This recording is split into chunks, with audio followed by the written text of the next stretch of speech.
Hey y'all, it's Anime K-Man, and today I'm going to be reading episode 53 of Gegege no Kitarou. And while this episode didn't exactly bring its A game in regards to the animation and art standpoint, I thought this episode at the very least had some heart, so I gotta give it some credit for that. And not in the way y'all are probably imagining, because it has heart from the standpoint where it takes a character that doesn't have it, but as the episode progresses and due to some crazy circumstances, he develops it.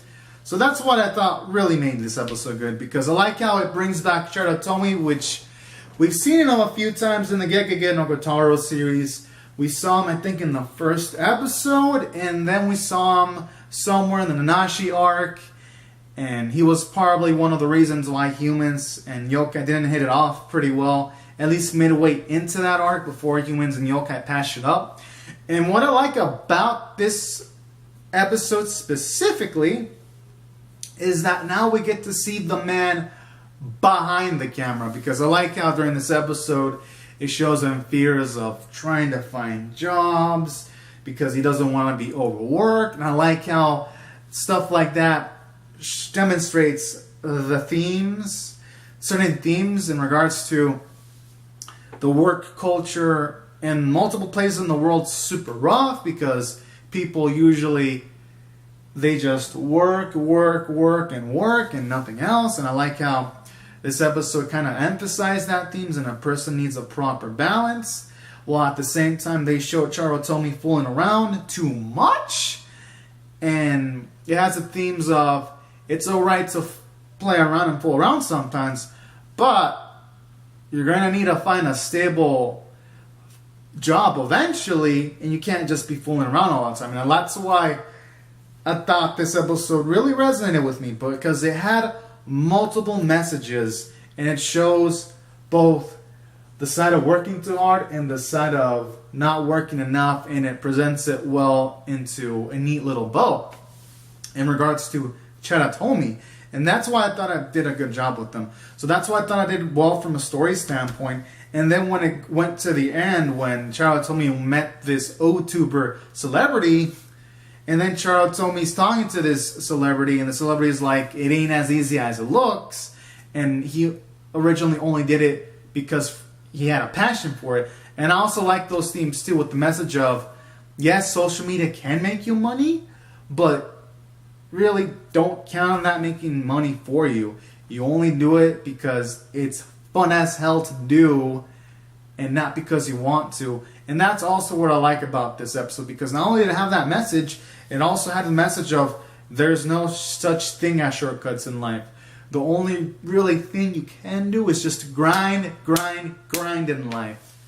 And also grind smartly too. That's also another good moral message that I thought this episode had. And that's why I thought it did pretty well from a script standpoint.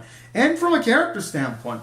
Because it made Charatomi unlikable with this whole cockiness, and how he even wanted to utilize this yokai called Nukekubi, because it starts out with Nukekubi wanting some popularity, and then he teams up with Charatomi and they get it, but then Nukekubi's like, he's like, he has enough fame because he only wanted to like get the handshakes of young ladies, and that's it. He's fine with just that.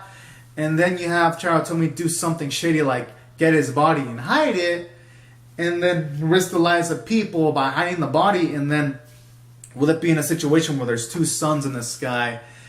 And you know what I like about this situation? It pretty much shows off a good amount of stuff, because it shows you that, again, demanding too much in life could be really bad, but demanding just enough can set you right in life. Like in Nukekubi's case, he wanted fame, then he got a certain amount, and then he probably realized this isn't as much as he wants, because having too much is tiring, and he's fine with the amount of fame he has. And I like how it gives character development to Nukekubi, because you see him become a little bit more humbled. Because at the start he wasn't so humble. He was like all boasting about his popularity because Daddy Aiba lied to him. And then now that he got some popularity, it humbled him. But then you have Charatomi, who was all cocky as shit until Neko and Kitarou throw him because, not thwart his plans by, first you have Mana finding the body because the bottom part of Nuki Kyuubi's body is like the cold part and the top part is like the hot part. And then they find the body so that they can connect it with Nuki Kyuubi's head. And I like how during these sequences, it sets up Charatomi for some character development. Because after he talks to the O-tuber, he realizes that you should you should try to find something that you actually love and not just primarily for the money.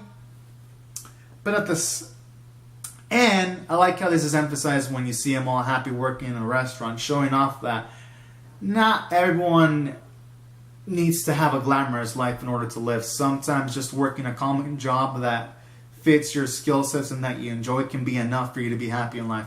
And that's also another cool moral message that I found in this episode. And that's why I thought it did really well from a script standpoint. And from a character standpoint, it has some cool character development for Charatomi because he went from selfish towards the end, being less selfish, and learning the errors of his ways that he shouldn't be causing trouble to people, and him being humble when he calls himself a loser for how he handles situations, and him serving food in a restaurant with him being happy shows off that if you work hard, you can find what you actually love.